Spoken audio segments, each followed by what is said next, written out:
Assalamualaikum warahmatullahi wabarakatuh. Kami dari kelompok 2, di sini kami akan mempresentasikan materi peradaban Islam di benua Eropa sebagai salah satu bentuk memenuhi tugas PABP dari Bu Dewi Ariyanti.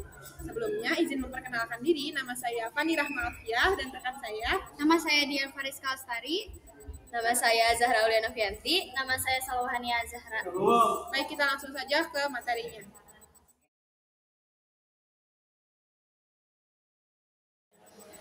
Baik, kita masuk ke poin yang pertama, ialah perkembangan peradaban Islam di benua Eropa.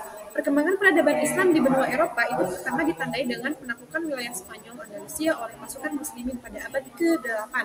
Nah, jadi pada abad ke-8, pasukan muslim yang dipimpin oleh Tariq bin Ziyad ini berhasil menaklukkan wilayah Andalusia Spanyol setelah menyeberangi Selat Gibraltar pada tahun 711 Masehi. Nah, mereka mengalahkan Raja Roderick. Nah, Raja Roderick itu pada saat itu merupakan penguasa Visigot yang terakhir di Spanyol.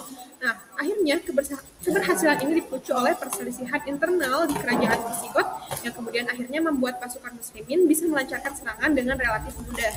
Nah, jadi Tariq bin Ziyad ini merupakan salah satu tokoh utama dalam penaklukan ini. Nah, setelah kemenangan ini, wilayah Andalusia menjadi bagian dari kekhalifahan Umayyah dan dikenal sebagai Al-Andalus. Nah, salah satunya itu tokoh pentingnya itu adalah Musa bin Nusair yang merupakan komandan yang lebih tinggi dan memberi perintah lanjutan untuk ekspansi lebih lanjut ke wilayah-wilayah di Spanyol. Nah, lalu yang kedua itu penaklukan ini membawa pengaruh terhadap budaya, ilmu pengetahuan dan arsitektur di Eropa, terutama di Andalusia. Nah, untuk masa kejayaannya sendiri itu ditandai dengan berkembangnya ilmu pengetahuan dan juga banyaknya penemuan dalam bidang matematika, astronomi, kedokteran, dan juga teknologi yang kemudian menyebar ke Eropa Barat. Nah, baik, untuk poin selanjutnya ialah sejarah masuknya Islam ke benua Eropa.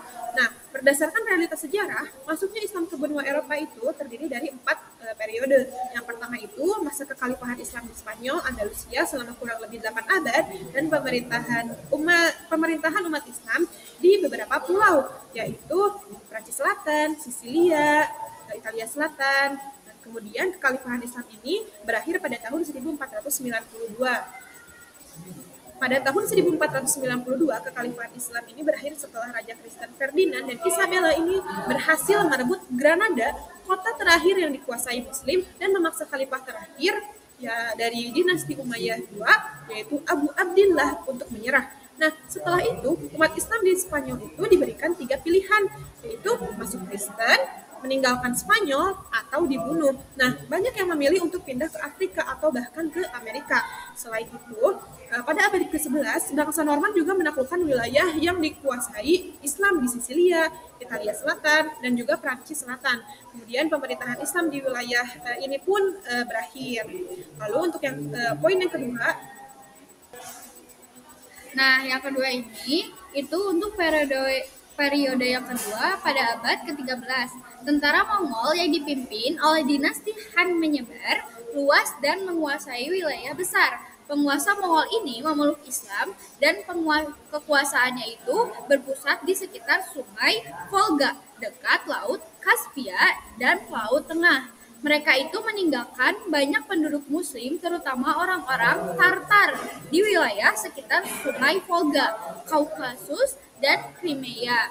Kelompok ini itu kemudian menyebar ke berbagai wilayah seperti Rusia, Finlandia, Polandia, dan Ukraina, serta mendirikan koloni di tempat-tempat tersebut.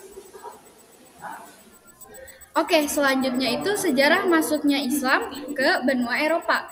Nah, yang ketiga ini itu kemudian pada periode ketiga pada kekhalifahan Turki Utsmani, Ottoman melakukan ekspansi atau perluasan wilayah ke Balkan dan Eropa Tengah. Akibatnya, banyak orang Muslim keturunan Turki yang tinggal di negara-negara seperti Yugoslavia, Rumania, Yunania, Bosnia, dan juga ada Herzegovina dan Albania.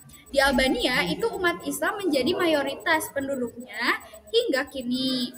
Lalu yang keempat, itu setelah Perang Dunia Kedua, banyak imigran Muslim yang datang ke Eropa, terutama ke negara-negara industri seperti Prancis, Jerman, Inggris, Belanda, dan Belgia. Mereka datang untuk mencari pekerjaan di pabrik-pabrik dan membantu pembangunan kembali ekonomi Eropa yang hancur akibat perang.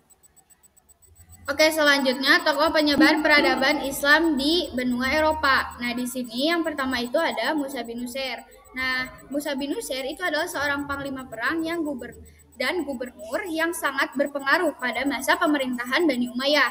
Beliau itu dikenal sebagai sosok kunci di balik penaklukan wilayah Afrika Utara dan semenanjung Iberia atau Andalusia oleh umat Islam.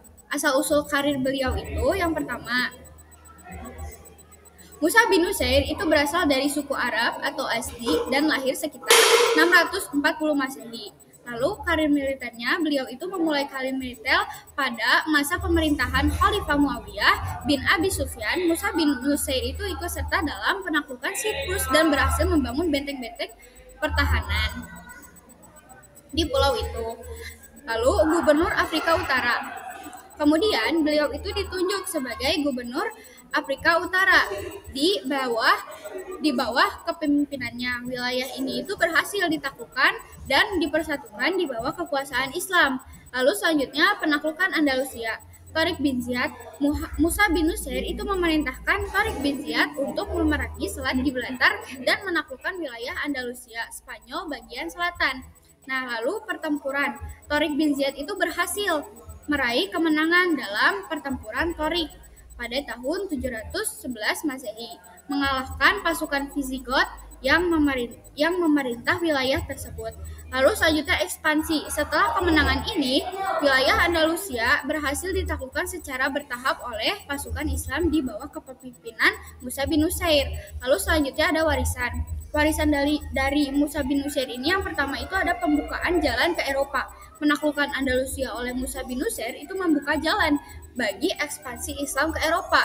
Pusat peradaban Islam Andalusia kemudian berkembang menjadi pusat peradaban Islam yang sangat penting. Dengan kemajuan di bidang ilmu pengetahuan, seni, dan budaya, tokoh sejarah Musa bin Nusair itu dianggap sebagai salah satu tokoh sejarah Islam yang sangat penting karena perannya dalam memperluas wilayah kekuasaan Islam dan menyebarkan agama Islam. Lalu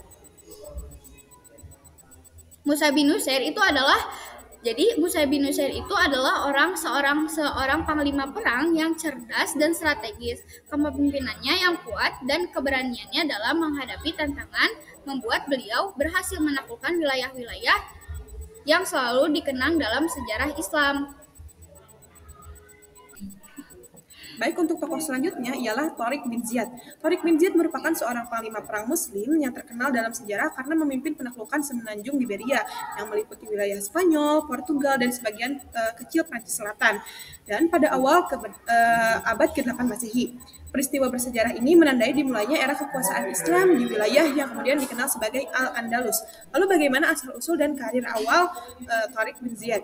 Nah, asal-usul Tariq bin Ziyad ini masih menjadi perdebatan di kalangan sejarawan.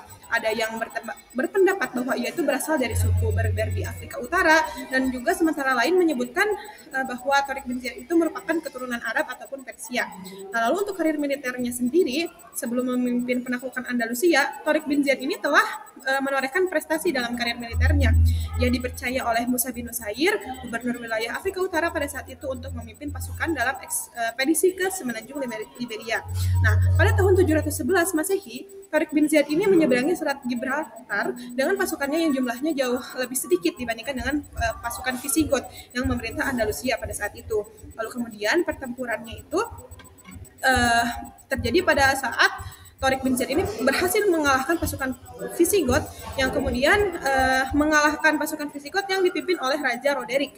Nah, lalu penaklukan lanjutannya itu setelah kemenangan dalam pertempuran ini, pasukan Islam di bawah pimpinan Tariq bin Ziyad ini terus melakukan ekspansi dan berhasil menaklukkan sebagian besar wilayah semenanjung Liberia. Nah, lalu nama Tariq bin Ziyad itu diabadikan dalam Selat Gibraltar yang dalam bahasa Arab disebut Jabal Tariq atau Gunung Tariq, yang merujuk pada titik pendaratan pertama pasukan Islam di semenanjung Liberia. Dan kemudian penaklukan Andalusia oleh Tariq bin Ziyad ini membuka babak baru dalam sejarah wilayah tersebut. Selama berabad-abad, Al-Andalus menjadi pusat peradaban yang gemilang dengan perkembangan ilmu pengetahuan, seni, dan budaya yang pesat. Nah, Tariq bin Ziyad juga menjadi simbol keberaniannya dan kepemimpinan militer dalam sejarah Islam. Kisahnya ini banyak sekali menginspirasi generasi. Nah, jadi kesimpulannya Tariq bin Ziyad itu merupakan salah satu sosok yang sangat penting dalam penaklukan Andalusia yang dipimpinannya ini memiliki dampak yang sangat besar dan mengubah peta politik dunia saat itu, dan kisahnya yang penuh dengan keberanian dan strategi militer yang cerdik membuatnya menjadi salah satu tokoh yang paling dikagumi dalam sejarah Islam. Untuk tokoh selanjutnya ada Muhammad Hamidullah. Muhammad Hamidullah adalah seorang ulama Islam asal India yang sangat berpengaruh di abad ke-20. Beliau lahir pada tahun 1908 di Hyderabad, India. Hamidullah dikenal sebagai seorang pakar dalam bidang hukum Islam, sejarah Islam, dan budaya Islam. Kontribusi utamanya yaitu yang pertama, penelitian mendalam. Hamidullah melakukan penelitian mendalam terhadap sumber-sumber asli Islam seperti Al-Quran dan hadis. Yang kedua, beliau penulis produktif. Menulis puluhan buku dan ratusan artikel yang membahas berbagai aspek Islam, yang banyak diterjemahkan ke dalam berbagai bahasa. Yang ketiga, penyebar Islam. Hamidullah berperan besar dalam memperkenalkan Islam kepada dunia barat melalui karya-karyanya. Yang keempat ada pendiri lembaga. Beliau mendirikan beberapa lembaga penelitian Islam untuk mempromosikan studi Islam. Lalu ada kehidupan akademik. Hamidullah memiliki latar belakang pendidikan yang kuat. Beliau meraih gelar doktor di bidang hukum Islam dari Universitas Bonn di Jerman. Sepanjang hidupnya, Hamidullah mengajar di berbagai universitas dan menjadi sosok yang sangat dihormati di kalangan akademisi Islam. Lalu selanjutnya warisan dari Muhammad Hamidullah yaitu meninggalkan warisan yang sangat berharga bagi dunia Islam. Karya-karyanya menjadi rujukan penting bagi para pelajar dan peneliti Islam. Beliau dianggap sebagai salah satu tokoh Islam yang paling berpengaruh di abad ke-20. Baik, selanjutnya ada menganalisis peradaban Islam di Eropa. Dikemukakannya keberadaan kaum muslim di beberapa negara dari benua Eropa. Yang pertama ada dari peradaban Islam di Spanyol. Penduduk muslim di Spanyol saat ini terdiri dari keturunan muslim yang terusir setelah peristiwa Reconquista pada tahun 1492 adalah serangkaian pertempuran antara kerajaan Kristen dan muslim di Spanyol yang berakhir dengan jatuhnya kerajaan muslim Granada ke tangan Raja Ferdinand dan Ratu Isabella, menyatukan Spanyol di bawah kekuasaan Kristen, yang kemudian membuat imigran pencari kerja, ada yang tinggal sementara dan ada yang menetap. Pada tahun 1990, jumlah mereka sekitar 250.000 orang yang berasal dari Maroko, Afrika, Timur Tengah, Asia Selatan, dan Asia Tenggara. Pada tahun 1992, terdapat kesepakatan antara pemerintah Spanyol dan Comisión Islámica España atau Komisi Islam Spanyol, yang isinya, yang pertama, Muslim diizinkan untuk memberikan pelajaran agama di sekolah negeri ataupun swasta. Yang kedua, Muslim diberi izin membangun sekolah yang dikelola sendiri. Yang ketiga, memberikan izin pelaksanaan ibadah di angkatan bersenjata, rumah sakit, dan penjara. Yang keempat, mendapatkan keringanan pajak. Dan yang kelima, pemberian izin merayakan hari raya keagamaan dan difasilitasi untuk memperoleh makanan halal. Untuk materi selanjutnya yaitu bagian B, yaitu peradaban Islam di Perancis. Pada masa itu di Perancis terdapat sekitar 7% dari total penduduknya adalah Muslim, yang mayoritas berasal dari Aljazair, Maroko, Tunisia, dan negara-negara lainnya di Afrika, Timur Tengah, dan Asia Tengah. Pada tahun 1992, sekitar 1.300 organisasi Muslim yang aktif. Sebagian besar bergerak di bidang keagamaan dan dakwah. Beberapa organisasi juga fokus pada isu sosial dan kesetaraan dalam beberapa tahun terakhir. Upaya untuk mengkoordinasi organisasi-organisasi ini dilakukan dengan mendirikan beberapa federasi dan dewan, seperti Federasi Nasional Muslim Perancis, Serikat Organisasi Islam Perancis, dan Dewan Keagamaan Islam di Perancis, yang didirikan pada 1989 untuk menangani masalah-masalah umat Muslim di negara tersebut. Keberadaan Muslim di Perancis selain ditandai banyaknya organisasi-organisasi Islam, juga ditandai dengan masjid banyak didirikan, pemukiman-pemukiman warga Muslim, dan sekolah-sekolah untuk warga Muslim. Yang kedua yaitu wanita makin banyak yang berjilbab di jalan-jalan. Yang ketiga yaitu kegiatan pameran buku-buku Islam di Perancis. Yang keempat yaitu toko-toko makin banyak yang menyediakan makanan-makanan halal. Dan yang terakhir yaitu berkembangnya beberapa kelompok tarekat seperti Tarekat Qadiriyah, Tarekat Tijaniyah, Tarekat Naqsyabandiyah, dan Tarekat Bektashi. Selain di Spanyol dan Prancis, kaum muslim di benua Eropa juga terdapat di negara-negara lainnya seperti di Inggris, di Jerman, Belanda, Belgia, Swedia, Denmark, Norwegia, Swiss, Austria, dan Italia, baik dari segi kuantitas dan kualitasnya. Keberadaan kaum muslimin di negara tersebut semakin meningkat.